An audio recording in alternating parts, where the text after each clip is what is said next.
আপনারা শুনছেন the dark horse's. আজকের গল্প লেখিকা সুলগ্না মিত্রের কলমে লেখা শুধু তুমি চাও যদি। আপনাদের সঙ্গে রয়েছি আমি উর্নিশা আর আমি অমিত। পর্ব 2।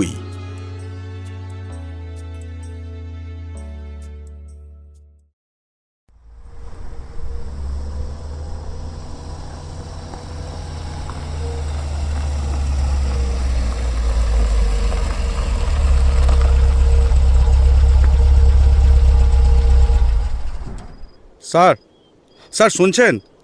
স্যার, আপনার বাড়িতে এসে গেছি স্যার। চিন্তার ঘরে এতটাই ডুবেছিলাম যে বুঝতেই পারিনি কখন আমাদের অ্যাপার্টমেন্টের পার্কিং চলে এসেছে। ড্রাইভার দীনেশদার কথা এতক্ষণ পর অবশেষে হুঁশ ফিরল আমার। আর কি মনে হতে হতে আমি যেন হঠাৎই কৌতূহলী হয়ে জিজ্ঞাসা করে ফেললাম, হ্যাঁ দীনেশদা, বলছি যে তোমার ম্যাডাম আজ কখন ফিরেছে? উনি গাড়ি থেকে নেমে এসে আমার দরজাটা খুলে দিয়ে সামনেই ক্র্যাচটা বাড়িয়ে দিতে দিতে একবার ভেবে নিয়েই বললেন, ম্যাডাম তো স্যার প্রায় ওই ঘন্টা দেড়েক আগেই ফিরে এসেছেন। আচ্ছা, তাহলে এবার থেকে উর্মি আর আমার সাথে ফিরতেও চাইছে না? না, বাড়ি ফিরেই আজ আমাকে ওর সাথে ভালোভাবে একবার কথা বলতেই হবে। আচ্ছা, তখন তো অফিসে আর সেভাবে কথাই বলা হলো না। তার আগেই তো বেবি কেয়ার রেঞ্জের ঝামেলাটা কোত্থেকে এসে জুটল। ওই প্রোডাক্টটার সমস্ত কিছু রেডি থাকলে ওটা অফিসিয়ালি লঞ্চ করা হবে পুজোর পরে, মানে প্রায় ওই শীতের গোড়ার দিকে। মূলত বাচ্চাদের শীতকালে ব্যবহার করার সমস্ত প্রোডাক্টই এই বেবি কেয়ার রেঞ্জে থাকায় সেই সময় ওটা লোকাল মার্কেটে নিয়ে আসার প্ল্যান ছিল আমার। আর সেই কারণেই এই মাস থেকেই ওটার অনলাইন সেল করা শুরু করার কথা।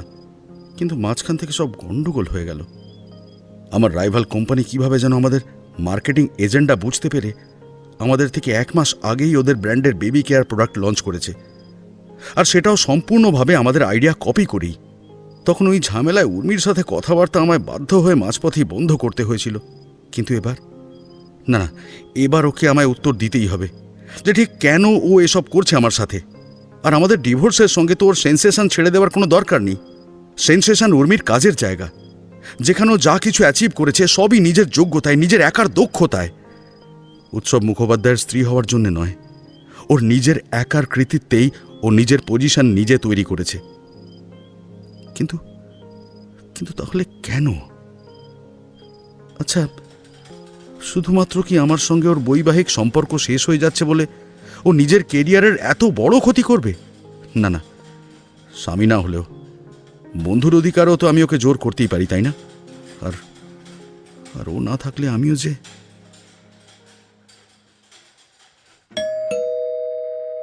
আমাদের ফ্ল্যাটের দরজায় বেল বাজানোর প্রায় সঙ্গে সঙ্গেই টিকলি দিয়ে একরকম যেন ছুটে এসে দরজা খুলেই হাঁপাতে হাঁপাতে বলতে লাগলো,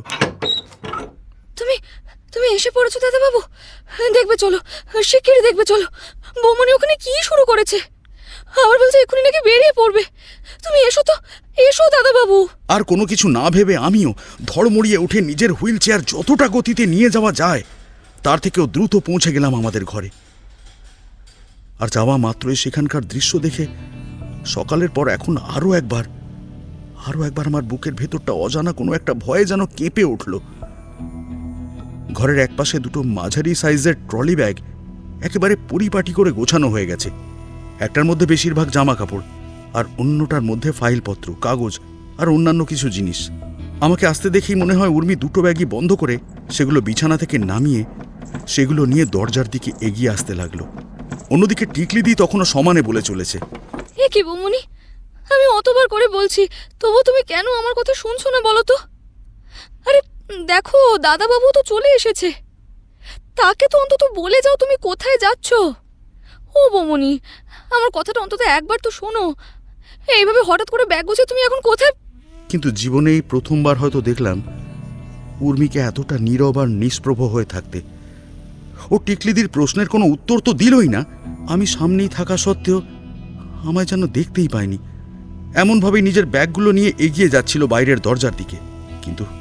কিন্তু এবার যে আমারও ধৈর্যের বাঁধ ভেঙে যাচ্ছে, তাই আমিও আর নিজেকে নিয়ন্ত্রণ করতে না পেরে বিয়ের পর থেকে এই প্রথম হয়তো উর্মির সঙ্গে চেঁচিয়ে কথা বললাম। এসবের মানে কি উর্মি? এইভাবে নিজের জিনিসপত্র গুছিয়ে তুমি এখন কোথায় যাবে? আর তাছাড়া তোমার তো এই মুহূর্তে কোনো ট্যুর নেই, তাহলে এত রাতে বেরিয়ে যাচ্ছ তুমি এখন কোথায়? আচ্ছা, আমাকে কি তুমি আগে থেকে কিছু জানানোর প্রয়োজনটুকু মনে করনি? দুশ্চিন্তা, দুর্ভাবনা আর উৎকণ্ঠায় আমার মাথার ভিতরকার অসহ্য ভারটা এবার যেন ক্রমেই যন্ত্রণার আকার নিচ্ছে। এখনো কোনো উত্তর দিচ্ছে না কেন ও? আচ্ছা আচ্ছা, ও কি সত্যি সত্যি চলে যাবে আমাকে ছেড়ে? বেশ কিছুক্ষণ পর একটা অস্ফুট স্বরে উত্তর দিল উর্মি। প্রয়োজন? হ্যাঁ, সত্যিই তো। এটা তো আসলে তোমার বাড়ি, তোমাকে না জানি আর যায় কি করে বলো? তারপর একেবারে স্বাভাবিক নরম দৃষ্টিতে আমার দিকে তাকিয়ে আরও স্বাভাবিক গলায় স্পষ্টভাবে উর্মি আমাকে বলল, আমি চলে যাচ্ছি উৎসব, এই বাড়ি ছেড়ে। মানে তোমার এই ফ্ল্যাট ছেড়ে আমি অন্য জায়গায় শিফট হয়ে যাচ্ছি। যে অজানা আশঙ্কায় আমার মনের ভেতর আজ সকাল থেকে ক্রমাগত অদৃশ্য রক্তক্ষরণ ঘটে যাচ্ছিল, সেই আশঙ্কায় নিমেষের মধ্যে বাস্তবে পরিণত হতে দেখে আমি যেন নিজে থেকেই যন্ত্রচালিতের মতো বলতে লাগলাম, কি কি বললে তুমি? চলে যাচ্ছ? তুমি তুমি চলে যাচ্ছ আমাকে ছেড়ে? এই বাড়িও তাহলে তুমি ছেড়ে দেবে? এসব এসব কি পাগলামি শুরু করেছো তুমি উর্মি? নিজের কাজ ছেড়ে, বাড়ি ছেড়ে তুমি ঠিক কি করতে চাইছো বলো তো? উর্মি কিন্তু এবারেও সেই একই রকম শান্ত স্নিগ্ধ স্বরে বলে উঠল, আমি কি চাইছি? তুমি তুমি আমাকে জিজ্ঞাসা করছো যে আমি কি চাইছি? আচ্ছা বেশ, শোনো তাহলে। আমি আমাদের দুজনের ইচ্ছাকে সম্মান করছি। দুজনের ইচ্ছেকে সম্মান করছো মানেটা কি উর্মি? মানেটা কি? কি বলতে চাইছো তুমি? তোমার সেন্সেশন ছেড়ে দেওয়া, বাড়ি ছেড়ে চলে যাওয়া, এসবের সাথে আমার ঠিক কোন ইচ্ছেটা জড়িয়ে আছে তুমি আমাকে বলো তো? কি মনে হচ্ছে তোমার? একটা অব্যক্ত রাগ আর একটা তীক্ষ্ণ যন্ত্রণা, এই দুটোই যেন একসাথে আমার গলার কাছে এসে একত্রে দলা পাকিয়ে উঠছে। উর্মির এই শান্ত হাবভাব, বিশেষ করে ওর এই নির্বিকার কথাবার্তায় আমার মন এমনিতেই অস্থির হয়েছিল। উল্টো দিক থেকে ওর কোনো উত্তর না পেয়ে আমি আরও একবার জিজ্ঞাসা করলাম ওকে, কি হলো উর্মি, বলো, চুপ করে আছো কেন? আমায় উত্তর দাও যে ঠিক কবে আমি চেয়েছি যে তুমি এই সব কিছু ছেড়ে চলে যাও। আর আর আমি তো নিজেও মানতে পারছি না। কিন্তু এবারেও না তোর চোখের দৃষ্টির স্থিরতা এতটুকুও কমলো, আর না তোর গলার স্বরের আপাত শান্ত ভাব। ডিভোর্স? আমরা দুজনেই তো ডিভোর্স অ্যাপ্লিকেশনে সই করে দিয়েছি উৎসব। আর তার মানে তো এটাই হয় যে আমাদের এবার সেপারেশনে থাকা উচিত। এরপর যখন আমাদের ফাইনাল হিয়ারিংয়ে কোর্টে ডাকবে, তখন জাজকে তুমি কি এটা বলবে যে ডিভোর্স ফাইল করার পরেও আমরা একসাথে থেকেছি? কিন্তু উর্মি, ঠোঁটের কোণে অদ্ভুত একটা হাসি ফুটিয়ে নিজের ব্যাগগুলো নিয়ে এগিয়ে যেতে যেতে উর্মি শুধু বলল, আমাদের সম্পর্কটা ভেঙে গেছে উৎসব। আর এই ভাঙা সম্পর্ক নিয়ে আর যাই হোক, এক ছাদের নিচে এক ঘরে অন্তত থাকা যায় না। আর সেজন্য আমি চলে যাচ্ছি। এবার আমি একটু স্বাধীনভাবে নিজের মতো করে থাকতে চাই। স্বাধীনভাবে নিজের মতো করে? হ্যাঁ হ্যাঁ, আমিও তো এটাই চেয়েছিলাম উর্মি। 1 বছর আগে ওই এগ্রিমেন্ট করার সময় আমিও তো মনে প্রাণে এটাই চেয়েছিলাম যে যে এই 1 বছরে তুমি নিজের সত্যিকারের যোগ্যতাকে চিনতে পারো, নিজেকে সত্যিকারের স্বাধীন করতে পারো, যাতে ভবিষ্যতে আর কেউ কখনো তোমার ওপর কোনো রকম জোর খাটাতে না পারে, যাতে তুমি নিজেই নিজেকে ভালো রাখতে পারো, ভালো থাকতে পারো। কিন্তু কিন্তু কিন্তু তাহলে আজ আমার এত কষ্ট হচ্ছে কেন? কেন মনে হচ্ছে যেভাবেই হোক তোমাকে নিজের কাছে আটকে রেখে দিই আমি? না না না না না না না, ওকে যদিও বা আমি আটকাতে না পারি, তবুও ওকে এইভাবে একা ছেড়ে দিতেও তো আমি পারবো না। না না, কিছুতেই না, কিছুতেই না। যতই আমি নিজেকে কঠিন দেখানোর চেষ্টা করি না কেন, গলার স্বরটা আমার আপনা থেকেই কেঁপে উঠল। কোথায় যাচ্ছ এটুকু অন্তত বলো। এইভাবে একদিনের মধ্যে তুমি কি আদৌ কোনো থাকার জায়গা খুঁজে পেয়েছো উর্মি? আর পেলেও সেটা কোথায়, কিরকম জায়গা বলো আমাকে উর্মি। কিন্তু এবারেও উর্মির শান্ত নরম কণ্ঠস্বর শীতল ধারালো ফলার মতো এসে বিঁধল আমার হৃদয়ে। সেসব জানার তো তোমার কোনো দরকার নেই উৎসব। এটা সম্পূর্ণভাবে আমার নিজস্ব ব্যাপার। আমি কোথায় যাব, কিভাবে থাকব, তার ব্যবস্থা আমি নিজেই করে নিতে পারবো।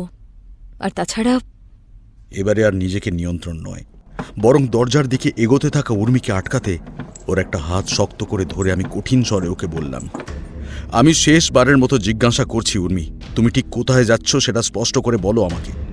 ভুলে যেও না, আমি কিন্তু এখনো তোমার হাজব্যান্ড, তাই ডিভোর্স ফাইনাল না হওয়া পর্যন্ত তুমি কোথায় আছো, কিভাবে আছো, সেই সব কিছুই জানার সম্পূর্ণ অধিকার আমার আছে।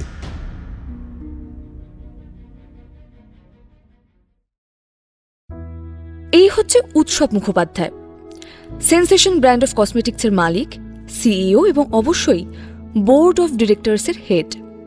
বেশ কয়েক বছর আগে অ্যাক্সিডেন্টে ওর দুটো পা হাঁটু থেকে একেবারে পায়ের পাতা অবধি এতটাই ক্ষতবিক্ষত হয়েছিল যে তারপর থেকে ও আর একেবারেই হাঁটতে চলতে পারে না।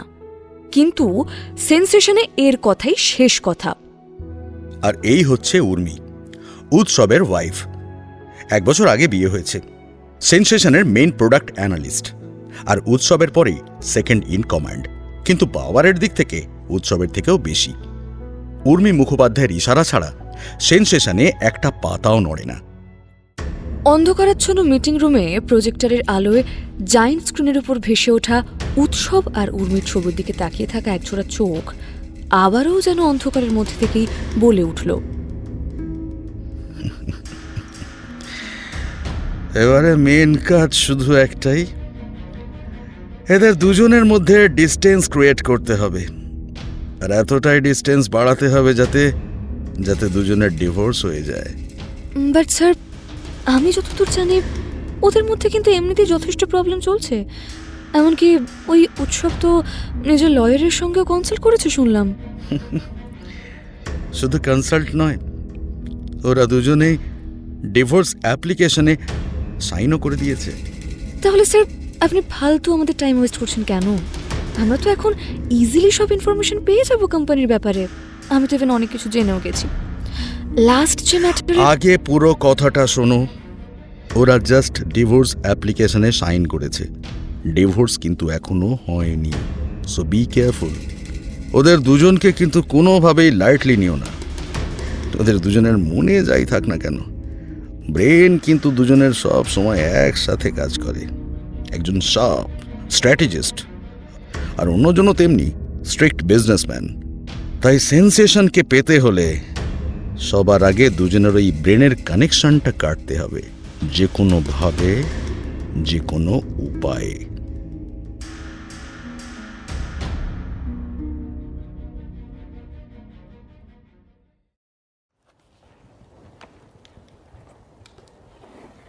তোমার ম্যাডামকে এক্ষুনি একবার আমার কেবিনে ডাকো তো কুশল। স্যারের মুখে আজ বহুদিন পর কথাটা শুনে হঠাৎ করেই মনটা ভীষণ ভালো হয়ে গেল আমার। সপ্তাহ দুয়েক, হ্যাঁ তা তো হয়ে গেল, প্রায় সপ্তাহ দুয়েক তো হলোই। ম্যাডাম এই ফ্লোর ছেড়ে সেকেন্ড ফ্লোরে চলে গেছেন। এখন তো আর সেভাবে এই ফ্লোরে তিনি আসেনও না। কি যে হলো স্যার আর ম্যাডামের মধ্যে, যে দুজন একসাথে ছাড়া অফিসে যাওয়া আসা অবধি করতেন না, সেই তারাই এখন খুব প্রয়োজন ছাড়া দুজনের মুখোমুখি পর্যন্ত হন না। স্যারের সেক্রেটারি হিসেবে কাজ করছি কম দিন তো হলো না, কিন্তু ওনাদের দুজনের মধ্যে এমন দূরত্ব যে কোনোদিন তৈরি হতে পারে, এটা সত্যি আমার ভাবনার মধ্যেও কোনোদিনও আসেনি। ওদিকে ম্যাডাম নতুন অ্যাপের বিষয়ে গোটা অফিসে ঘুরে ঘুরে কাজ করলেও পারতপক্ষে এই 4th ফ্লোরে কিন্তু কোনোদিনও আসেন না। আর অন্যদিকে স্যারও আজকাল খুব দরকারি কারণ ছাড়া নিজের কেবিনের বাইরেই বেরোতে চান না। আজ তো এই স্যারের মুখে ম্যাডামকে ডেকে আনার কথা শোনা মাত্রই আমি ছুটলাম নিজের কেবিনে, ইন্টারকমের সেকেন্ড ফ্লোরে কল করতে। কিন্তু সেখান থেকেও যেটা শুনলাম তাতে আমার উৎসাহটা মুহূর্তের মধ্যেই যেন অর্ধেক হয়ে গেল। খানিকটা হতাশ হয়েই আমি আবার স্যারের কেবিনে ফিরে এলাম। স্যার, ম্যাডাম তো এখনও অফিসে আসেননি। উনি এলেই আমি বরং নিজে গিয়ে ডেকে আনব। স্যার খুব মন দিয়ে নিজের মনিটরে কিছু পড়ছিলেন। সেদিক থেকে চোখটা না সরিয়েই একেবারে নির্বিকার স্বরে বললেন, না না থাক, এখনও আসেনি যখন তখন আর উর্মিকে ডাকতে হবে না। তুমি বরং মিস গাঙ্গুলিকে ইমিডিয়েটলি আমার কেবিনে আসতে বলো। ওনার সাথে আমার কিছু জরুরি ডিসকাশন আছে। আর কুশল, তোমাকে যে কাজটা দিয়েছিলাম, আমায় আর কষ্ট করে ডাকতে হবে না স্যার, আমি নিজেই চলে এসেছি। এই প্রজেক্টের ফাইলগুলো সব রেডি হয়ে গেছে, আপনি কাইন্ডলি একবার চেক করে নিন। বলতে বলতেই আমাকে সম্পূর্ণ অবজ্ঞা করে দরজার একপাশে আমাকে প্রায় ঠেলে দিয়ে স্যারের কেবিনে ঢুকে গেলেন। এই মুহূর্তে স্যারের অন্যতম প্রিয় এমপ্লয়ি মিস রূপসা গাঙ্গুলি, আমাদের কোম্পানিতে মাস কয়েক আগে ধূমকেতুর মতো উদিত হয়ে যিনি একেবারে তড়িৎ গতিতে উন্নতি করে এইটুকু সময়ের মধ্যে আমাদের সকলের প্রায় মাথার ওপরে চড়ে বসেছেন। মিস গাঙ্গুলি ভেতরে ঢুকে একেবারে ওনার সামনের সিটে বসতেই স্যার অবশেষে স্ক্রিন থেকে চোখ তুলে ওনার দিকে তাকিয়ে পাশে রাখা ফাইলটা ওনার দিকে এগিয়ে দিতে দিতে বললেন, আপনি চেক করে নিয়েছেন তো মিস গাঙ্গুলি? ব্যাস তাহলেই হবে। আর একটা নতুন প্রোডাক্ট লঞ্চের ব্যাপারে কথা আছে আপনার সঙ্গে। ব্যাস এইখানেই আমার মেজাজটা সম্পূর্ণ তেতো হয়ে গেল। ওই মেয়েটা, ওই অসহ্য রকমের ন্যাকা মেয়েটা যবে থেকে আমাদের অফিসে এসে জুটেছে তবে থেকে একের পর এক খারাপ শুধু হয়েই চলেছে। এই সেন্সেশনের গোড়ার দিক থেকেই আমি তো স্যারের সাথেই আছি। কই কোনোদিনও তো দেখিনি কাউকে এমনভাবে পরপর প্রমোশন পেয়ে একেবারে কোম্পানির মালিকের কাছাকাছি চলে আসতে। আর শুধু কি প্রমোশন, ম্যাডামের ছেড়ে যাওয়া কেবিন পর্যন্ত এইটুকু সময়ের মধ্যে দখল করে ফেলেছে মেয়েটা। আচ্ছা, স্যারও কি কিছু বুঝতে পারছেন না যে ওই রূপসা বলে মেয়েটা কোনো খারাপ উদ্দেশ্য সাধনের জন্যই স্যারের এতটা কাছে আসার চেষ্টা করছে? স্যার কি বোঝেন না যে ওই মেয়েটার জন্যই ওনার সঙ্গে ম্যাডামের সম্পর্কটা ভাঙছে? উনি কি বোঝেন না যে গোটা অফিস জুড়ে এখন ওনাকে আর ম্যাডামকে নিয়ে যে চর্চাটা চলছে সেটা শুধুমাত্র ওনার এই মেয়েটাকে অতিরিক্ত গুরুত্ব দেওয়ার জন্য? হ্যাঁ হ্যাঁ, মানছি মিস গাঙ্গুলি অনেকগুলো প্রোডাক্টে স্যারকে অ্যাসিস্ট করেছে, কিন্তু তাই বলে ম্যাডামের কেবিনে কিনা শেষ পর্যন্ত এইরকম একটা মেয়েকে স্যার অ্যালাউ করলেন? তবুও ডিভোর্সের কথাটা এখনো পর্যন্ত আমি আর আমাদের লিগ্যাল অ্যাডভাইজার ছাড়া অফিসের আর কেউই জানে না ঠিকই, কিন্তু স্যার আর ম্যাডামের এই আচমকা পরিবর্তিত ব্যবহারে কানাঘুষো প্রত্যেকেই যে দুজনের সম্পর্কের দূরত্বের কথাটা আন্দাজ করছে সেটা তো আর বলার অপেক্ষা রাখে না। প্রত্যেকে তো প্রায় ধরেই নিয়েছে যে ওই রূপসার জন্যেই স্যার আর ম্যাডামের মধ্যে সমস্যা তৈরি হয়েছে, আর ওনাদের দুজনেরই ভাঙনে সব থেকে বেশি প্রশ্নের মুখোমুখি হতে হচ্ছে এই আমাকেই। আসলে আগের মাসের ওই বোর্ড মিটিংয়ের পর থেকেই গোটা সেন্সেশনের হাওয়া যেন এক নিমেষেই কেমন বদলে গেছে। ম্যাডামের ওই রকম হঠাৎ করে নিজের সমস্ত অ্যাডমিনিস্ট্রেটিভ পজিশন ছেড়ে দেওয়াতে প্রায় প্রত্যেকটা ডিপার্টমেন্টের হেড, টিম লিডার, এমনকি ম্যানেজাররা পর্যন্ত নানা রকম কায়দা করে বিভিন্ন ধরনের ছলছুতোয় শুধু জানার চেষ্টা করে যাচ্ছে যে উৎসব স্যার আর উর্মি ম্যাডামের বৈবাহিক সম্পর্কের বর্তমান অবস্থাটা ঠিক কী। কিন্তু আমি তো কিছুতেই মুখ খুলতে পারবো না, অন্তত এদের কাছে তো একেবারেই নয়। আমি কি জানি না বিজনেসের দুনিয়ায় সকলেই ঠিক কেমনভাবে শকুনের মতো ওত পেতে বসে রয়েছে এই সেন্সেশনের জন্য। আর সেইখানকার দুজন মূল কর্মকর্তার সংসারে ভাঙন মানে তো সেন্সেশনেও সেই একই ভাঙন। কিন্তু এই মুহূর্তে এই খবর জানাজানি হওয়ার থেকেও বড় সমস্যা হলো স্যার আর ম্যাডামের সম্পর্কের এই হঠাৎ অবনতি। গত এক বছরে যে দুজনের মধ্যে সমস্যা তো দূর, কখনো কোনো মতবিরোধ পর্যন্ত হয়নি, তারা দুজনেই হঠাৎ করে ডিভোর্সের সিদ্ধান্ত নিয়ে নিলেন। স্যার যখন ওনাদের অ্যানিভার্সারির আগের দিন আচমকাই ওনার লয়ারকে ডাকলেন, তখনও পর্যন্ত আমার ধারণাতেও আসেনি যে উনি ডিভোর্সের জন্য অ্যাপ্লাই করছেন। স্যারের বহুদিনের চেনা উকিল মিস্টার সিনহা পর্যন্ত অবাক হয়ে গেছিলেন ওনার কথা শুনে। কিন্তু সবচেয়ে অবাক করা বিষয় হলো এত কিছুর মধ্যে স্যার আর ম্যাডামের এই নির্বিকার ব্যবহার। গোটা অফিসের লোকজন এই একটা কারণেই বোধহয় ওনাদের ব্যাপারে এখনো সন্দিহান।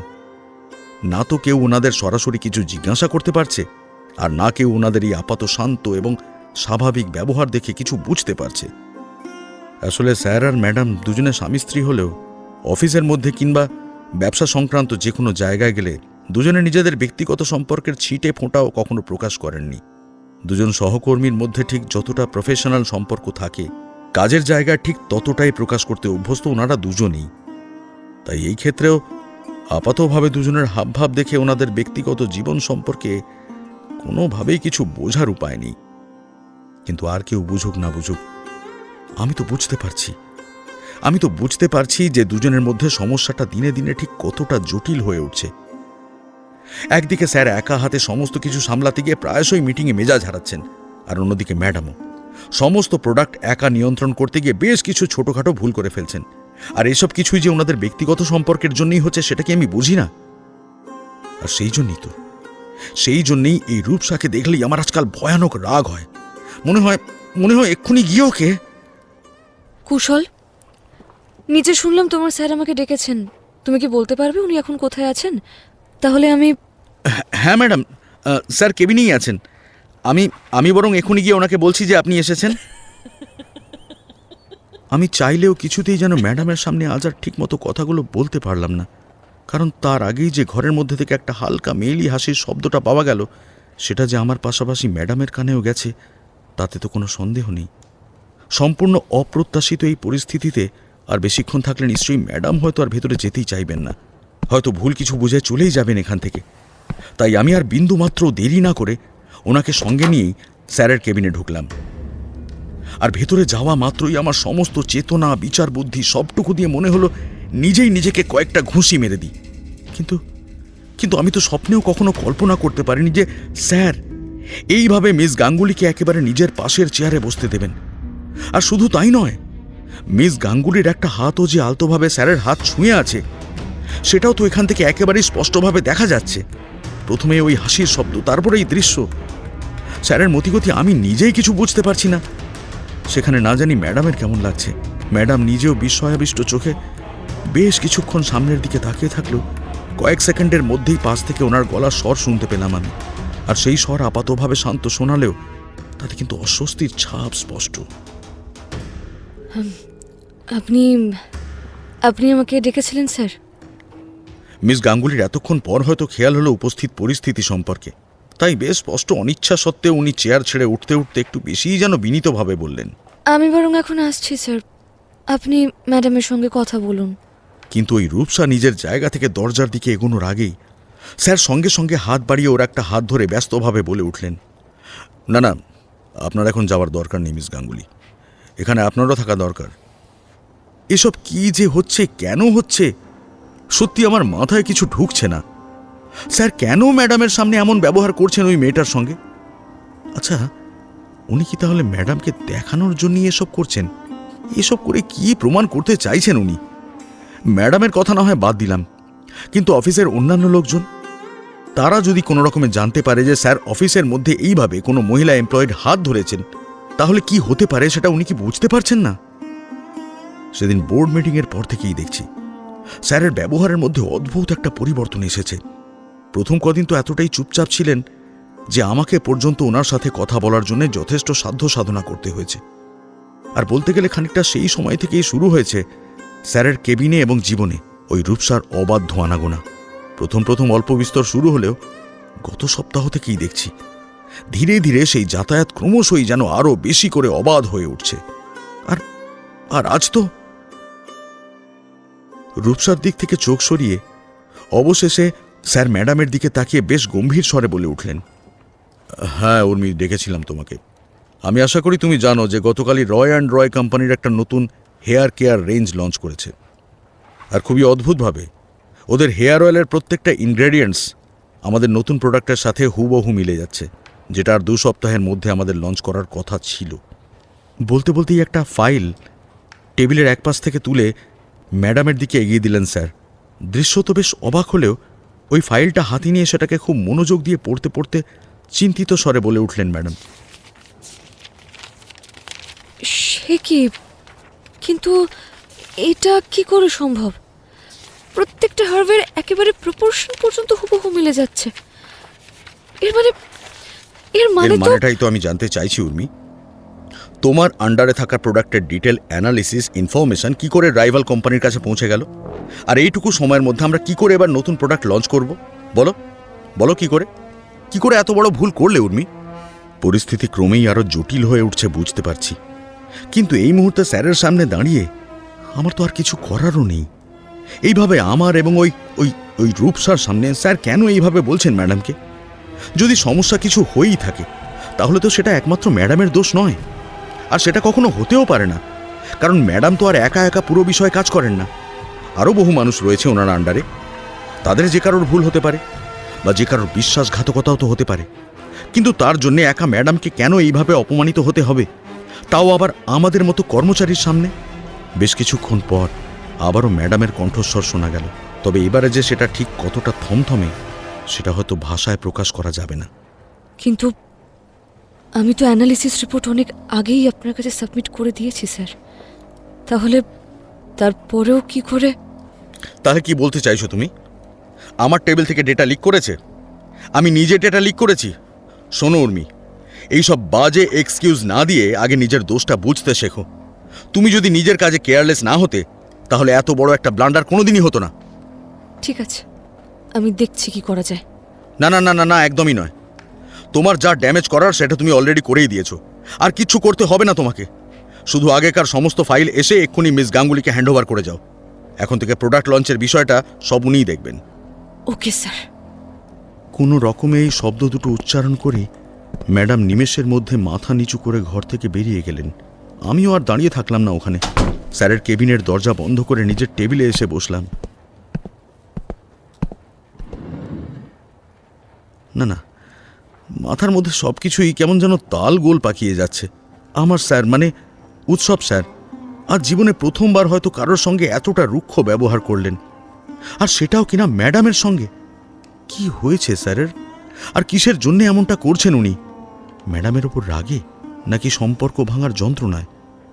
কিন্তু তাই বলে এমন একজন শান্তশিষ্ট স্বল্পভাষী মানুষের মধ্যে এই কদিনে এমন আমূল পরিবর্তন কি করে সম্ভব? সেটা ভয় করছে আমার, সত্যি এবার বড্ড ভয় করছে।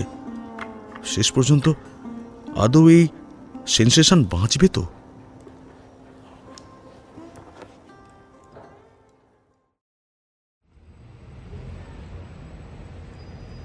আজ অফিস থেকে বেরোতে একটু বেশি দেরি হয়ে গেল রূপসার। তবে চিন্তার কিছু নেই, আগে থেকেই ক্যাব বুক করে রেখেছেও, এক্ষুনি হয়তো এসেও পড়বে। সেন্সেশনের ঝাঁ চকচকে 5তলা বিল্ডিংয়ের সামনে কয়েক মিনিট অপেক্ষা করার পরেই নির্দিষ্ট গাড়িটাকে আসতে দেখে রূপসা দ্রুত তাতে উঠে বসল। হাতের ব্যাগটাকে একপাশে রেখে গাড়ির সিটে শরীরটা এলি দেওয়ার আগে আজ না চাইতেই যেন ওর চোখ চলে গেল সামনের আলোকোজ্জ্বল বিল্ডিংয়ের 4তলার দিকে। শেষের গোটা সপ্তাহ তো প্রায় বলতে গেলে ওই ফ্লোরেই কাটাতে হয়েছে ওকে। নিজের রূপ দিয়ে, নিজের ডেডিকেশন দিয়ে, নিজের ইনোসেন্ট চালচলন দিয়ে একটু একটু করে আসতে হয়েছে উৎসবের কাছে। তবেই না আজ ওর সামনে নিজের বউকে পর্যন্ত অপমান করতে বাঁধেনি ওই লোকটা। আরে বাবা, ওই উৎসব যত বড় বিজনেসম্যানই হোক না কেন, আসলে তো সে পুরুষই। আর কোনো পুরুষের দুর্বলতার দিনে যে নারী তার পাশে দাঁড়ায়, তার প্রতি এক রাস সহানুভূতির আবেশ ছড়িয়ে দেয়, সেই নারীকে উপেক্ষা করতে পারে এমন পুরুষও আবার আছে নাকি? লক্ষ্য পূরণের যে আর বেশি বাকি নেই, সেটা তো বোঝাই যাচ্ছে। এখন শুধু যত তাড়াতাড়ি সম্ভব শেষ চালটা দেওয়ার অপেক্ষা। ব্যাস, তাহলেই খেলা শেষ। গাড়িটা চলতে শুরু করার কিছুক্ষণের মধ্যেই ওর চোখ দুটো হয়তো সামান্য লেগেই এসেছিল, কিন্তু ঠিক তখনই ফোনের ভাইব্রেশনে চমকে উঠে তাকাতেই মোবাইলের স্ক্রিনে একটা চেনা নাম্বার ভেসে উঠতে দেখল ও। মৃদু হেসে ফোনটা রিসিভ করতেই ওপার থেকে সেই পরিচিত গলার স্বরটা বরাবরের মতোই আজও বেশ গম্ভীরভাবে বলে উঠল, কি খবর আজকের? ওষুধে কি কাজ হয়েছে? শুধু কাজ হয়েছে কি বলছেন? দারুণভাবে কাজ হয়েছে। আপনি নিশ্চিন্তে থাকুন, উৎসব মুখোপাধ্যায় এখন সম্পূর্ণভাবে আমার হাতের মুঠোয় এসে গেছে। এবার শুধু শেষ টোপটা দিলেই। ওভার কনফিডেন্ট হয়ে তাড়াহুড়ো করতে গেলে কিন্তু এতদিনের সমস্ত প্ল্যান ভেস্তে যাবে। আমি বলছি আর একটু সময় নাও রূপসা, আরো একটু বেশি ঘনিষ্ঠ হও উৎসবের, তাহলে ওকে ভাঙতেও আরো বেশি সুবিধা হবে আমাদের। প্রচণ্ড বিরক্তিতে রূপসার মনে হয় আজ সোজাসুজি দু কথা শুনিয়েই দেয় ওনাকে, কিন্তু না, কাজ শেষ করার আগে কিছুতেই মাথা গরম করলে চলবে না। হাজার হোক অনেকগুলো টাকার ব্যাপার। আগে কাজটা শেষ হোক, তারপরেই না হয় আলাদা করে বোঝাপড়া করে নেওয়া যাবে ওনার সাথে। কোনো রকমের রাগটা গলাধ্যকরণ করেই রূপসা যতটা সম্ভব স্বাভাবিক স্বরে উত্তর দেয়, ঠিক আছে, আপনার কথা অনুযায়ী কাজ হবে, শুধু টাকাটা যেন ঠিকমতো পৌঁছে যায়। ওপারের উত্তরের অপেক্ষা না করে কথা শেষ করেই ফোনটা কেটে দেয় ও। নিজের হাতের মোবাইলটা সজোরে ছুঁড়ে দেয় গাড়ির সিটের ওপরে। উফ, এই এক সমস্যা এই কাজের। কোনো কিছু করতে গেলে শুধু অপেক্ষা, অপেক্ষা আর অপেক্ষা।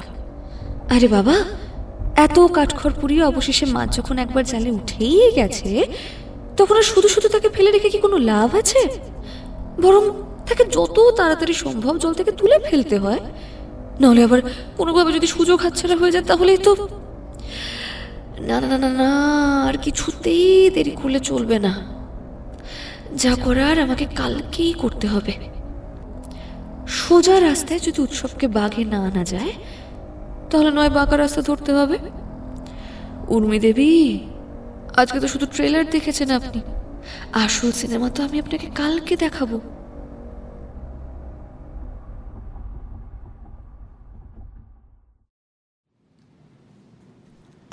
ম্যাডাম, বলছি টিমের সকলেই তো এসে গেছেন, তাহলে এবার প্রেজেন্টেশনটা শুরু করতে বলি? ও হ্যাঁ হ্যাঁ বলুন।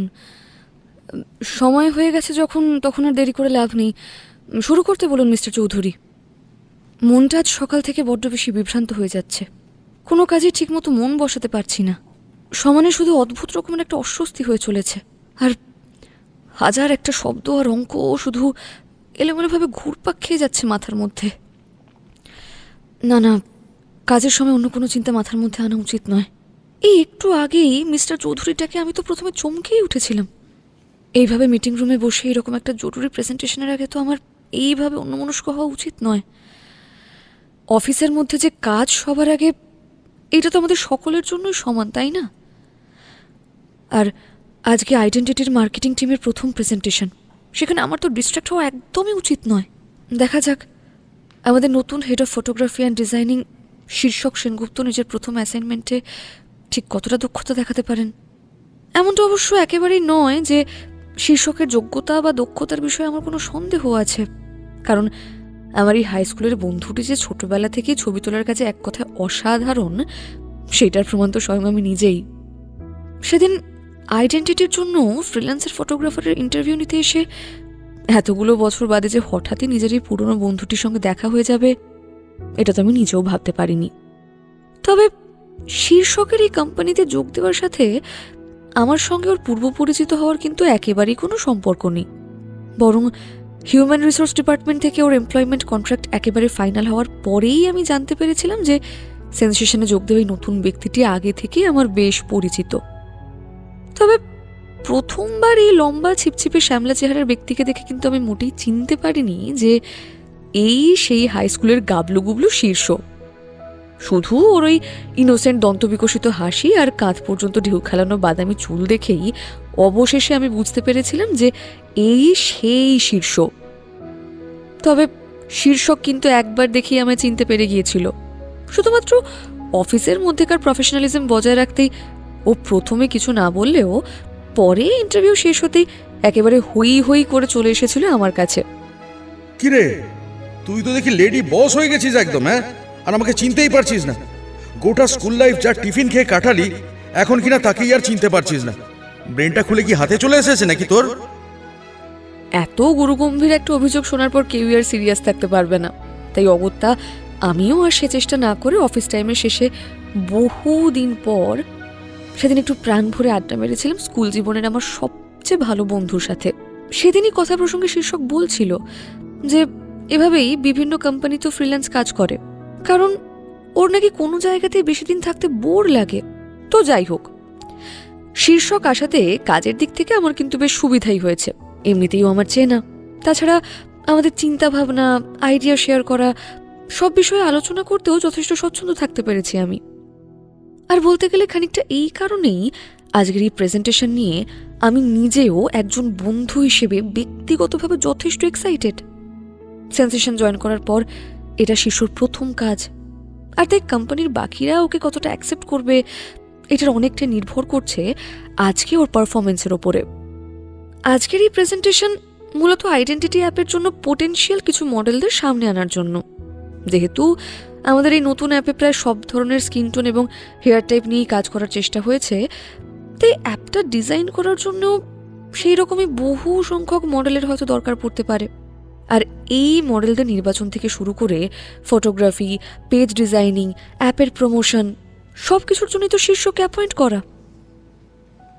তো যাই হোক, প্রেজেন্টেশন শুরু হতেই যখন গোটা মিটিং রুমের প্রত্যেকটা সদস্য বেশ উদ্গ্রীব হয়ে আছে নতুন মডেলদের নিয়ে তৈরি করা আইডেন্টিটির অফিসিয়াল পেজ দেখার জন্য, ঠিক তখনই অন্ধকার মিটিং রুমের সামনের জায়েন্ট স্ক্রিনে একের পর এক ফুটে উঠতে লাগলো বিভিন্ন নারী পুরুষের অবয়ব। কিন্তু সবচেয়ে অদ্ভুত ব্যাপার হলো এনাদের কেউই কোনো প্রফেশনাল মডেল একেবারেই নন, বরং প্রত্যেকেই আমাদের অফিসেরই কর্মচারী। এমনকি স্লাইডে দেখানো প্রত্যেকটা ক্যান্ডিড ছবিও অফিসের মধ্যেই তোলা হয়েছে। এসব কি ধরনের রসিকতা মিস্টার সেনগুপ্ত? আপনার তো আজকে আমাদের কাছে রেকমেন্ডেড মডেলদের ছবি দেখানোর কথা ছিল, সেখানে আপনি আমাদের এমপ্লয়ীদের ছবি দেখাচ্ছেন। এটা তো বেসিক্যালি একটা ওয়েস্ট অফ টাইম। ম্যাডাম, আপনি কিছু বলবেন না? প্রথম সশব্দ বিরক্তিটা যদিও মার্কেটিং হেড মিস্টার শর্মাই দেখালেন।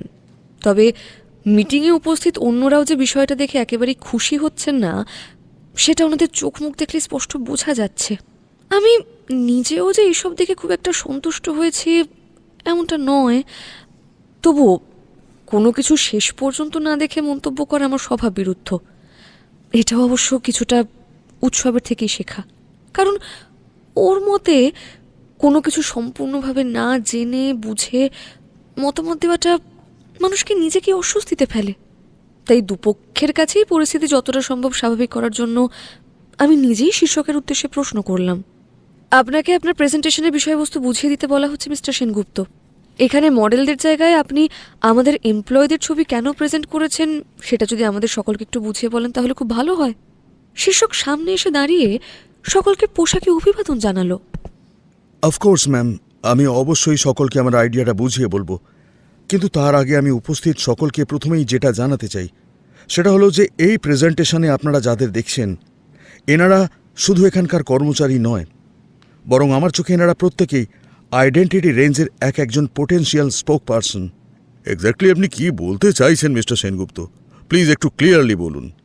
হ্যাঁ, অবশ্যই বলবো মিস্টার শর্মা। দেখুন, সেনসেশনের আইডেন্টিটি রেঞ্জ সব ধরনের মানুষের জন্য কাস্টমাইজড প্রোডাক্ট ডেলিভারি করবে, যাতে করে প্রত্যেক কনজিউমার তাদের নিজেদের প্রবলেম এবং প্রয়োজন অনুযায়ী প্রোডাক্ট পেতে পারেন। এখানে আমরা আমাদের প্রোডাক্টের থেকে বেশি কাস্টমারদের ইন্টারেস্টকে প্রায়োরিটি দিচ্ছি। তাহলে সেই রকম একটা অ্যাপে কেন আমরা কিছু পলিশড সফিস্টিকেটেড মডেলদের নিয়ে আসবো বলুন তো? তাদের তো এমনিতেই স্কিন, হেয়ার, ফিগার সব কিছু মেনটেন করা। আর আমরা যাদের জন্য এই রেঞ্জটা আনছি তারা তো কেউ এইসব মডেলদের মতো পারফেক্ট নয়। আমাদের টার্গেট কাস্টমাররা তো সাধারণ মানুষ। তাদের স্কিনে, চুলে নানা রকমের প্রবলেমস আছে। নিজেদের ডেইলি লাইফস্টাইলে তারা হয়তো কেউই সেইভাবে সময় সুযোগও পান না নিজেদের যত্ন করার। আর এনাদের প্রত্যেকের জন্যই তো আমাদের আইডেন্টিটি রেঞ্জ, তাই না? তাই আমার মনে হয় যে অতিরিক্ত খরচ করে কিছু আর্টিফিশিয়াল মডেল না এনে আমাদের চারপাশেই যারা রয়েছেন, যারা নিজেদের হাজারো প্রবলেমস নিয়েও ন্যাচারালি সুন্দর, তাদেরকেই আমাদের ব্র্যান্ডের স্পোক্স পারসন করা উচিত। কিন্তু তাই বলে শেষকালে অফিসের গার্ড, সুইপার এরাও কি মডেল হয়ে যাবে নাকি? এতক্ষণ পর হঠাৎই HR ম্যানেজার মিস্টার গোয়েল বেশ অসন্তুষ্ট স্বরে কথাগুলো বলতে আমি এবার বাধ্য হয়ে নিজেই ওনাকে জিজ্ঞাসা করলাম, কেন মিস্টার গোয়েল, ওনারা কি মানুষ নন যে ওনারা মডেল হতে পারবেন না? আমার প্রশ্নে গোটা মিটিং রুম কয়েক সেকেন্ডের জন্য সম্পূর্ণ নিস্তব্ধ হয়ে গেলেও কিছুক্ষণের মধ্যেই আমার প্রশ্নে থতমত খাওয়া মিস্টার গোয়েল কোনো রকমে যেন বলে উঠলেন, না ম্যাডাম, সেটা নয়, কিন্তু আমাদের কোম্পানি তো একটা রেপুটেশন আছে। সেখানে যাকে তাকে এভাবে অ্যাপয়েন্ট করাটা কি আদৌ উচিত? আমার তো মনে হয় না যে স্যার এই বিষয়ে রাজি হবেন। আর তাছাড়া এই প্রথম হয়তো ওনাকে আমি আমার সামনে বসে এতগুলো কথা বলতে শুনলাম। কয়েক সপ্তাহ আগেও যিনি বোর্ড মিটিংয়ে কথা বলতে গিয়ে রীতিমতো হোঁচট খাচ্ছিলেন, তিনিই আজ আমাকে স্যারের ভয় দেখাচ্ছেন। আমার আর উৎসবের সমস্যা মনে হচ্ছে এনাদের কানেও গেছে, আর সেই জন্যই এত অতিরিক্ত সাহসিকতা। যাই হোক, স্বৈরাচারী অবশ্য আমি কোনো কালই ছিলাম না। শুধু কাজের ব্যাপারে কোনো অযৌক্তিক কথাবার্তা শুনলেই আমার মাথাটা নিজে থেকে গরম হয়ে ওঠে, এবং আজকেও তার ব্যতিক্রম ঘটল না। তবে অন্য কারুর দিকে আর বিন্দুমাত্র কোনো দৃষ্টিপাত না করে টেবিলের ওপর থাকা ফাইলপত্র গুছিয়ে নিতে নিতে আমি বাকি সকলের উদ্দেশ্যে বললাম, এই প্রজেক্টের হেড হিসেবে স্যারের সাথে যা কথা বলো সেটা আমি বলে নেব মিস্টার শর্মা, আপনাকে সেসব নিয়ে ভাবতে হবে না। তবে আমি পার্সোনালি মিস্টার সেনগুপ্তর আইডিয়াকে অ্যাপ্রুভ করছি। সেন্সেশন চিরকালই ন্যাচারাল বিউটিকে প্রমোট করে এসেছে, আর মিস্টার সেনগুপ্তর আইডিয়াও আমাদের ভিউয়ের সাথে ম্যাচ করে। তাই ওনার এই প্রেজেন্টেশন আমি হায়ার অথরিটির কাছে মুভ করছি। CEO স্যার অ্যাপ্রুভ করলেই ফার্দার ডিসিশন নেওয়া হবে। Thank you everyone. এরপর আমি আর মিটিং রুমে থাকিনি, নিজের কাগজপত্র গুছিয়েই সঙ্গে সঙ্গে চলে এসেছিলাম। যত তাড়াতাড়ি সম্ভব এই বিষয়টা নিয়ে একবার উৎসবের সঙ্গে কথা বলতে হবে আমাকে। সেই জন্যই অফিস টাইম শেষ হওয়া অবধি ধৈর্য ধরে অপেক্ষাও করলাম আমি। বাকিরা সকলে চলে যাওয়ার পর সবে মাত্র নিজের চেয়ার ছেড়ে উঠতে যাব, ঠিক তখনই মোবাইলে দুটো নোটিফিকেশন ঢুকলো। তার মধ্যে প্রথম মেসেজটা দেখেই হালকা একটা হাসি খেলে গেল আমার ঠোঁটের কোণে। মেসেজটা খুবই সংক্ষিপ্ত, ছোট্ট একটা থ্যাঙ্কস, আর সেটা এসেছে শীর্ষকের কাছ থেকে। বন্ধু হয়ে কিনা শেষে থ্যাঙ্কস বলছে আমাকে। কালকেই ওকে দেখাচ্ছি আমি থ্যাঙ্কস বলা, কিন্তু তার আগে আজকেই একবার আমাকে 4th ফ্লোরে যেতে হবে। কারণ যত দেরি করব ততই অন্য সকলে বিষয়টাকে নিয়ে আরও বেশি জল খোলা করবে। কিন্তু উৎসবের কেবিনে এইভাবে হঠাৎ করে চলে যাওয়াটা কি আদৌ... ম্যাডাম, স্যার আপনাকে এক্ষুনি নিজের কেবিনে ডেকেছেন। মিস মজুমদার মনে হয় বাড়ি যাওয়ার জন্য চেয়ার ছেড়ে উঠতেই যাচ্ছিলেন।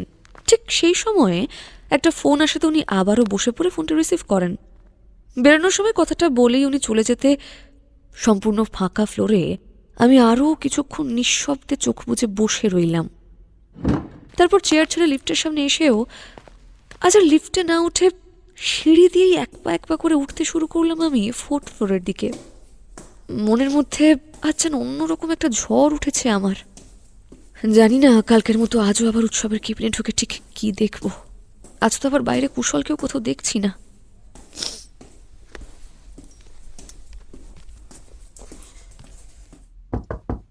আমি দরজায় নক করে ভেতরে ঢুকতেই যাব, ঠিক তার আগে একটা মেয়েলি কণ্ঠের তীব্র আর্তনাদ কানে আসতেই আমি সঙ্গে সঙ্গে ভেতরে ঢুকলাম। আর ভেতরে যেতেই যে দৃশ্যের সাক্ষী হলাম সেটা দুঃস্বপ্নের অতীত বললেও কম বলা হয়। কেবিনের একপাশে দাঁড়িয়ে এলোমেলো খোলা চুলে রূপসা দুহাত দিয়ে নিজের মুখ চাপা দিয়ে অছড়ে কেঁদে চলেছে। ওর জামা কাপড় দৃশ্যত বিপর্যস্ত, এমনকি কাঁধের কাছে অল্প স্বল্প ছিঁড়েও গেছে। অন্যদিকে উৎসব নিজের চেয়ারে বসে থাকলেও ওর নিজের পরনে ব্লেজার কেমন যেন কুঁচকে গেছে, এমনকি ওর শার্টের কয়েকটা বোতাম পর্যন্ত ছিঁড়ে গেছে। ওর চোখে মুখেও কেমন যেন এক দুর্বোধ্য থমথমে ভাব। কোনো রকমে একটা অস্পষ্ট অস্ফুট স্বরে আমি বললাম, কি কি হচ্ছে সব এখানে? আমাকে দেখা মাত্রই রূপসা যেন সভয়ে চমকে উঠল, আর তারপরেই আমার দিকে এগিয়ে এসে ডুকরে কেঁদে উঠল। আর এক নাগারে ফোপাতে ফোপাতে ও বলতে লাগলো, ম্যাডাম ম্যাডাম আপনি এসেছেন? স্যার স্যার আমার সঙ্গে স্যার। কি কি হচ্ছে সব এখানে? ঈষৎ কম্পিত অস্ফুট গলার স্বরটা শুনে আমি বুঝেছি যে তীর আজ একদম নিশানাতেই লেগেছে। উর্মি মুখোপাধ্যায় তাহলে একদম ঠিকঠাক সময় এসে হাজির হয়েছে নিজের প্রিয়তম স্বামীর কুকীর্তি স্বচক্ষে দর্শন করার জন্য। না, এই সুযোগটা তো কিছুতে নষ্ট হতে দেওয়া যাবে না, কোনোভাবেই না। পরিস্থিতি বুঝে আর বিন্দুমাত্র দেরি না করে চোখে মুখে চূড়ান্ত ভয়ের আর যন্ত্রণার ভাব ফুটিয়ে এক নাগারে ফোপাতে ফোপাতে আমি ছুটলাম উর্মির দিকে। ম্যাডাম ম্যাডাম আপনি এসেছেন? স্যার স্যার আমার সঙ্গে স্যার। যতটা তীব্রভাবে সম্ভব কাঁদতে কাঁদতেই আমি অসহায় চোখে ধরা গলায় একভাবে শুধু কথাগুলো বলে যেতে থাকলাম। জানি বেশিক্ষণ আর হয়তো চালিয়ে যেতে হবে না। এই উর্মির অবস্থা এখনই এমন থমথমে হয়ে উঠেছে যে দেখলেই মনে হচ্ছে যেন কোনো ভয়ঙ্কর ঝড়ের পূর্বাভাস। এখন শুধু আমাকে সেই জ্বালানির যোগানটা একটু বেশি করে দিতে হবে, যাতে ঘনীভূত হয়ে ওঠে এই ঝড়ের ধাক্কায় এদের জীবন, এই কোম্পানি সমস্ত কিছু একেবারে বিপর্যস্ত হয়ে পড়ে। তাহলেই তো আমার এতদিনের এত পরিশ্রম অবশেষে সফল হবে। আর তাছাড়া এই পঙ্গু মালটার পেছনে অলরেডি আমার অনেকটা টাইম ওয়েস্ট হয়ে গেছে। তাই আর বেশি সময় না নিয়ে এখানকার ড্রামাটাকে আমাকে আরও একটু বেশি করে উস্কে দিতে হবে। উর্মি আর উৎসব দুজনকেই নীরব নিস্তব্ধ থাকতে দেখে আমি নিজের শোক দুঃখের আর কান্নার তীব্রতা আরও কয়েকগুণ বাড়িয়ে দিলাম। আজ উৎসবের এই অবস্থা থেকে আমার কিন্তু মনে মনে বেশ মজাই লাগছে। ওই লোকটা সেদিন কী সব যেন বলছিল এদেরকে নিয়ে, কী সব দুর্দান্ত বিজনেসম্যান, ভয়ঙ্কর স্ট্র্যাটেজিস্ট। তা কোথায় সেসব ভয়ঙ্কর বুদ্ধির নমুনা? বলতে গেলে তো উৎসব আর উর্মি দুটোই হচ্ছে দুই পাক্কা ইমোশনাল ফুল। আর যেভাবে আজকে ওদের সম্পর্কের ইমোশনে ঘা লেগেছে তাতে দুজনের বিয়ে তো দূর, মুখ দেখা দেখিয়ে থাকবে কিনা সন্দেহ। ধুর, ওই লোকটা ফালতুই এতকাল আমাকে ভয় দেখিয়ে যাচ্ছিল। শুধু শুরু থেকে এখনো পর্যন্ত নিয়ম মাফিক টাকাটা দিয়ে যাচ্ছে বলেই আমি এখন এখানে রয়েছি, না হলে এই এত লম্বা সময়ের ভ্যানতারের কাছে আমি জীবনেও হাত দিতাম না। এই কয়েক মাসে কোম্পানির কম ইনফরমেশন তো পাঠাইনি আমি ওনার কাছে। এই তো সেদিনই যে প্রোডাক্ট নিয়ে উৎসব উর্মিকে ওই রকম ভাবে ঝাড়লো, ওই হেয়ার কেয়ার রেঞ্জের এটাও তো আমি নিজেই পাঠিয়েছিলাম ওনাকে।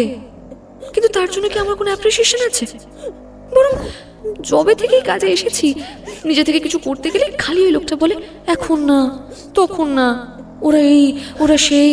আরে বাবা, আমি তো বলবো এরকম সহজ শিকার নিজের গোটা কেরিয়ার এর আগে আমি আর একটাও পাইনি। এখন শুধু কাজটা শেষ করে পুরো টাকাটা নিয়ে মানে মানে এখান থেকে সরে পড়তে পারলেই বাঁচি। আরও একবার ঘরের মধ্যেকার পরিস্থিতির দিকে ভালোভাবে চোখ খুলে নিলাম আমি। উৎসব তো সেই কখন থেকেই একেবারে চুপ হয়ে নিজের জায়গায় বসে আছে। ও এমনিতেই এখনো কথা বলার জন্য মুখ খোলেনি, আর খুললেও অবশ্য ওর বউকে তেমন একটা বিশ্বাস করবে বলে তো মনে হয় না। কারণ বিগত কয়েক সপ্তাহে আমি আর উৎসব যে ঠিক কতটা কাছাকাছি এসেছি এটাও যেমন গোটা অফিসের প্রায় সকলেই জানে, তেমনি আজকেও এই মুহূর্তে আমাদের দেখলে কোনোভাবেই কারোর পক্ষে এটা বোঝার কোনো সম্ভাবনাই নেই যে এই সবটাই আসলে আমার মাস্টার প্ল্যান। শুধু আর একটু হলেই এই উৎসব আমার গোটা প্ল্যানে জল ঢেলে দিচ্ছিল। সত্যি এই প্রথম হয়তো কোনো পুরুষকে দেখলাম এতদিন ধরে ক্রমাগত এতখানি সিডিউস করার পরেও চোখে মুখে এতটা ঘৃণা নিয়ে আমার দিকে তাকাতে। আমি তো যেখানে আগে থেকে ঠিক করে এসেছিলাম, ভালোভাবে ও যদি আমার টেম্পটেশনে সাড়া দেয় তো ঠিক আছে, না হলে জোর করে হলেও আমাকে এমন অবস্থা তৈরি করতে হবে যাতে উর্মি ঘরে এসে একবার দেখা মাত্রই বুঝে যায় যে এখানে ঠিক কি ঘটেছিল বা ঘটতে যাচ্ছিল। উর্মি যাতে ঠিক সময় মতো এখানে আসতে পারে সেজন্য তো আগে থেকেই বাইরে সেক্রেটারি কেবিন ফাঁকা দেখে ওখান থেকে নিচে ডিপার্টমেন্টে ফোন করে জানিয়ে দিয়েছিলাম যে উৎসব ওকে এখানে ডেকেছে। আর তারপরে উৎসবের কাছে এসে এই ফাঁকা কেবিনে প্রথমবার আমি সরাসরি ঘনিষ্ঠ হওয়ার সুযোগ পেয়ে গেলাম। এমনিতে তো আজ সকাল পর্যন্ত ওর কাছাকাছি থাকার সময়ও ও আমাকে বিন্দুমাত্র কোনো বাধা দেয়নি, বরং এই কয়েকদিন একসাথে কাজ করতে করতে আমার নিজেরও মনের গভীরে উৎসবের প্রতি একটা আলাদা কৌতূহল তৈরি হয়েছিল। আসলে জীবনে এর আগেও আমি বহু কাজের জন্য বহু পুরুষের ঘনিষ্ঠ হয়েছি, প্রয়োজনে অনেকে শয্যাসঙ্গীও হয়েছি, কিন্তু উৎসবের মতো এমন রহস্যময় আকর্ষণে মোড়া পুরুষ কিন্তু এর আগে আমি কখনো দেখিনি। পুরুষ যেমনই হোক, ধনী কিংবা গরিব, সফল হোক বা অসফল, তাদের প্রত্যেকের মধ্যে একটা জিনিস কিন্তু নিশ্চিত রূপে কমন থাকবেই, আর সেটা হলো স্নায়ু দৌর্বল্য। ঠিকঠাক পরিস্থিতিতে ঠিক মতো উপায়ে যদি কোনো পুরুষকে উন্মত্ত করে তোলা যায় তাহলে তাকে দিয়ে করানো যায় না এমন কোনো কাজই নেই। কিন্তু এই উৎসবকে দেখার পর থেকে আমার সমস্ত হিসেব নিকেশ কেমন গুলিয়ে গেছে। উৎসব ওইসব মিডিওকার পুরুষদের মতো তো নয়ই, বরং ওর শরীরে অক্ষমতা থাকলেও ওর ব্যক্তিত্বে চরিত্রে এমন একটা নেশা জাগানো মাদকতা আছে যে সেটা দুর্নিবার টানে আমিও যেন দিন দিন আরো বেশি করে নেশাগ্রস্ত হয়ে পড়ছিলাম। আজকে খানিকটা সেই কারণেই তো এতদিনের ধৈর্য হারিয়ে সরাসরি উৎসবের একেবারে সামনে গিয়ে টেবিলের ওপর থেকে ঝুঁকে নেমে এসে নিজের যাবতীয় রমণীসুলভ আকর্ষণের জাল বিস্তার করে কামনা ঘন চোখে ও ঠোঁটে নিজের ঠোঁট ছোঁয়াতে গিয়েছিলাম। আমি কয়েক মুহূর্তের জন্য হলেও আমি নিজেও আজ কিন্তু অনিয়ন্ত্রিত হয়েছিলাম, পেতে চেয়েছিলাম সেই বহু কষ্টসাধ্য অজানা পুরুষের স্বাদ। কিন্তু ঠিক তখনই জীবনের সবচেয়ে বড় অপমানটা যেন সুতীক্ষ্ণ একটা থাপ্পড় হয়ে নেমে এসেছিল আমার গালে। আচমকা পাওয়া সেই তীব্রতে আমার গোটা শরীরটাই মুহূর্তের মধ্যে ছিটকে পড়েছিল টেবিলের পাশে মেঝের উপরে। আমি সত্যি একবারের জন্য ভাবতেও পারিনি যে একজন পুরুষ মানুষও কখনো আমাকে এইভাবে অপমান করতে পারে। মনের মধ্যে জ্বলে ওঠা রাগ আর অপমানের ওই আগ্নেয়গিরিটাই যেন মুহূর্তের মধ্যে গর্জে উঠেছিল উৎসবের দু চোখে ভেসে ওঠা ঘৃণার বিতৃষ্ণা লক্ষ্য করে। এত জেদ, এত অহংকার তোমার নিজেকে নিয়ে, তাই না? ঠিক আছে, সেই মুহূর্তে আমি ঠিক করে নিয়েছিলাম উৎসব মুখোপাধ্যায়ের অহংকার আর আত্মসম্মান দুটোই আজকে আমি মাটিতে মিশিয়ে দেব। মুহূর্তের মধ্যে ক্ষিপ্র গতিতে উৎসবের শার্টের এক পাশ ধরে টানতেই বেশ কিছুটা বোতাম ছিঁড়ে পড়ে গেল। তারপর দ্রুত নিজেই নিজের জামায় নখ দিয়ে জায়গায় জায়গায় ছিঁড়ে দিতে দিতে ঘরের মধ্যে থেকে আমি প্রাণপণে একবার আর্তনাদ করে উঠেছিলাম। ঠিক কি কি করেছে উৎসব তোমার সাথে রূপসা? সবকিছু বলো আমাকে, বলো। এই তো উর্মি সোনা পথে এসেছে। ওর বরের দিকে বেশ কিছুক্ষণ স্থিরভাবে তাকিয়ে থাকার পর অবশেষে আমাকেও সেই প্রশ্নটা করেই ফেললো যেটার জন্য আমি এতক্ষণ ধরে অপেক্ষা করছিলাম।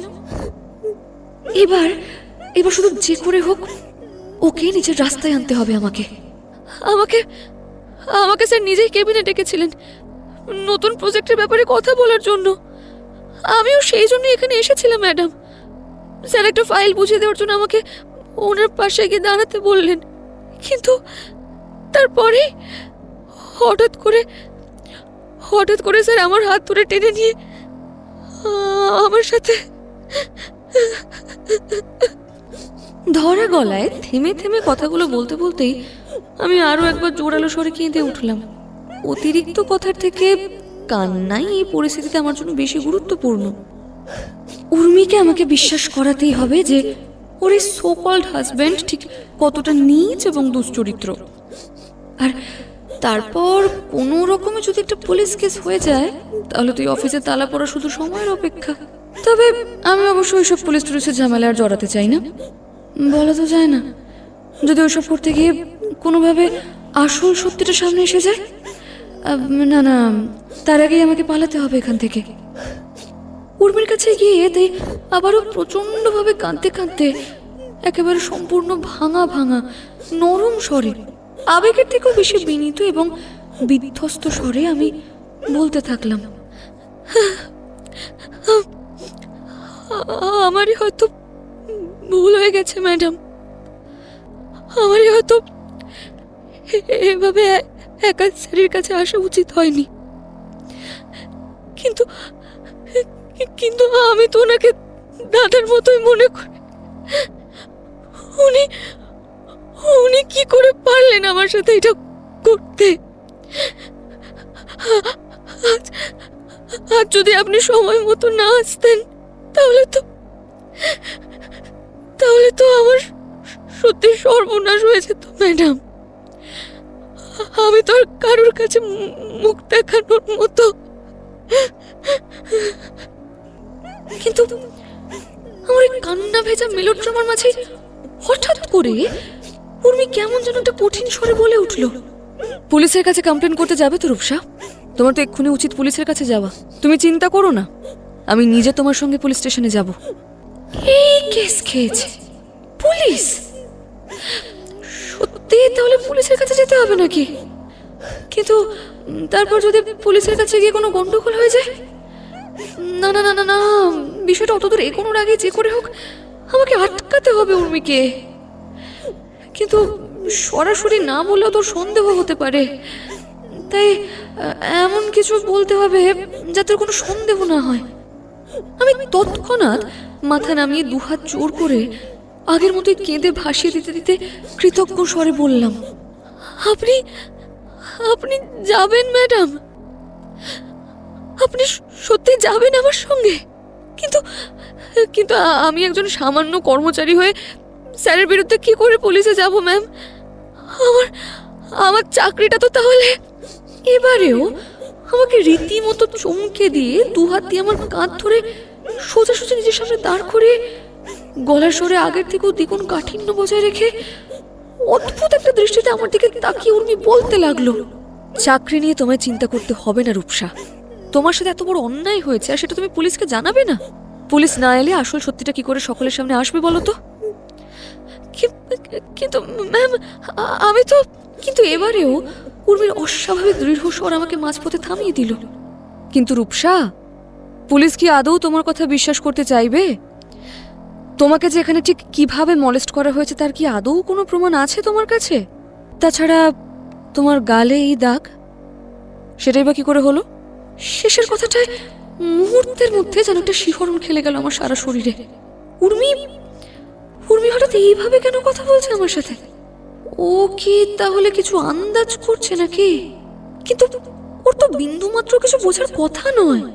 উৎসব এখনো পর্যন্ত একবারও মুখ খোলেনি উর্মির সামনে, তাহলে ওর চোখে মুখে অদ্ভুত তীক্ষ্ণতা হঠাৎ এলো কোথা থেকে? কেনই বা এলো?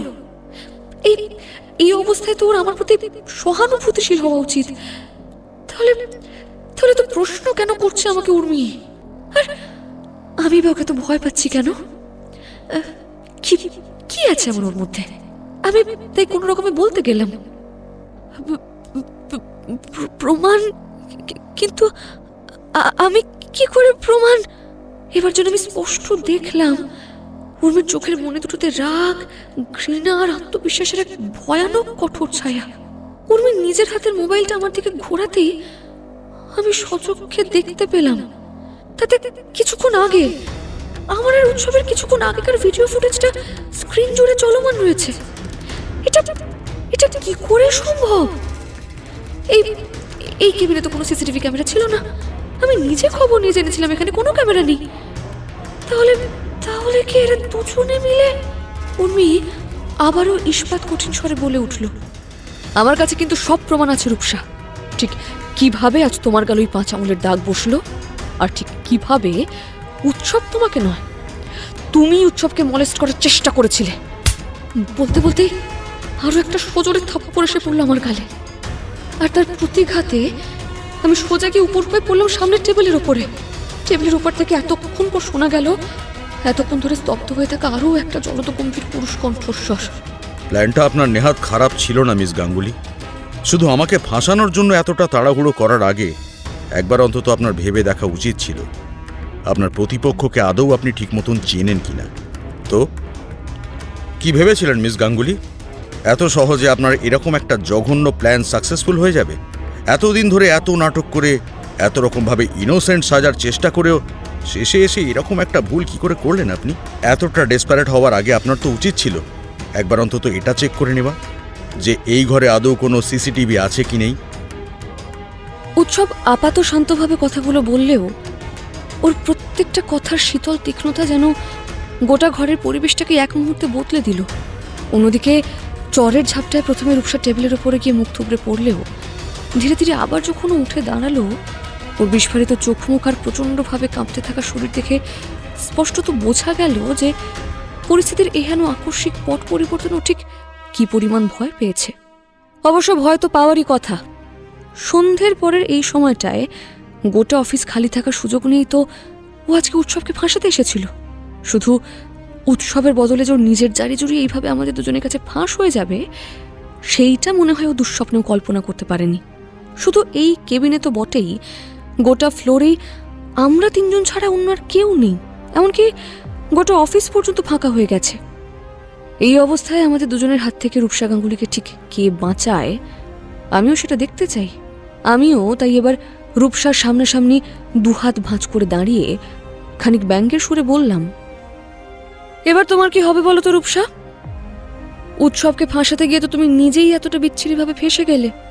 মানহানি, শ্লীলতাহানি, তথ্য চুরি, প্রতারণা, এই এতগুলো চার্জ থেকে কে বাঁচাবে এবার তোমাকে? আর আমাদের কাছে তো প্রমাণও আছে। সুতরাং পুলিশ এলে তো তোমাকে... না না না না, প্লিজ প্লিজ পুলিশে দেবেন না আমাকে। এই এতক্ষণে মিস গাঙ্গুলি এবার সম্পূর্ণ বিধ্বস্ত হয়ে ভেঙে পড়লেন। আমি আমি রিকোয়েস্ট করছি, পুলিশে দেবেন না আমাকে। আমি চলে যাচ্ছি, আমি আমি এক্ষুনি এখান থেকে চলে যাচ্ছি। আমি আর কখনো কোনোদিনও আপনাদের কোনোভাবে বিরক্ত করব না। আমি কথা দিচ্ছি, বিশ্বাস করুন। শুধু এইবারের মতো আমায় ছেড়ে দিন প্লিজ ম্যাডাম, আমি হাত জোর করে রিকোয়েস্ট করছি আপনার কাছে, প্লিজ প্লিজ।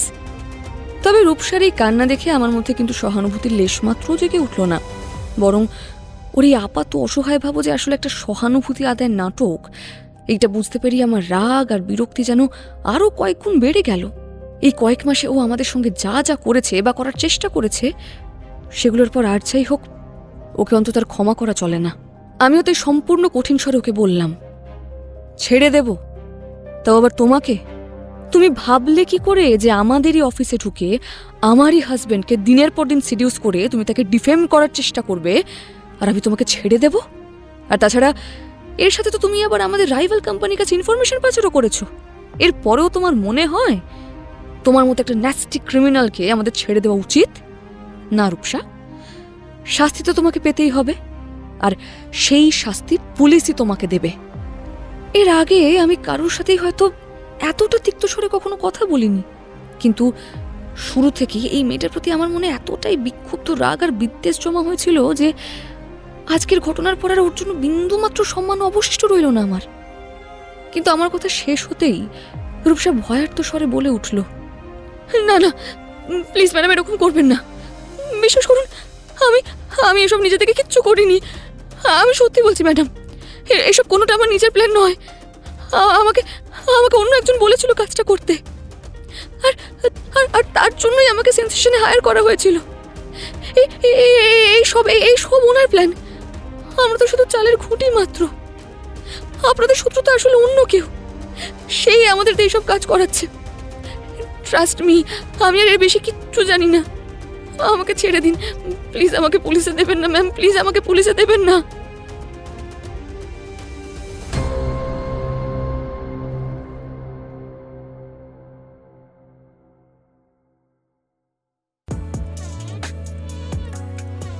কেমন লাগছে আপনাদের উৎসব আর উর্মির গল্প? আমাদের গল্প যদি ভালো লেগে থাকে তাহলে পরবর্তী পর্ব শোনবার জন্যে অবশ্যই আমাদের চ্যানেলটিকে সাবস্ক্রাইব করুন। আর হ্যাঁ, বেল আইকনটা ক্লিক করতে ভুলবেন না।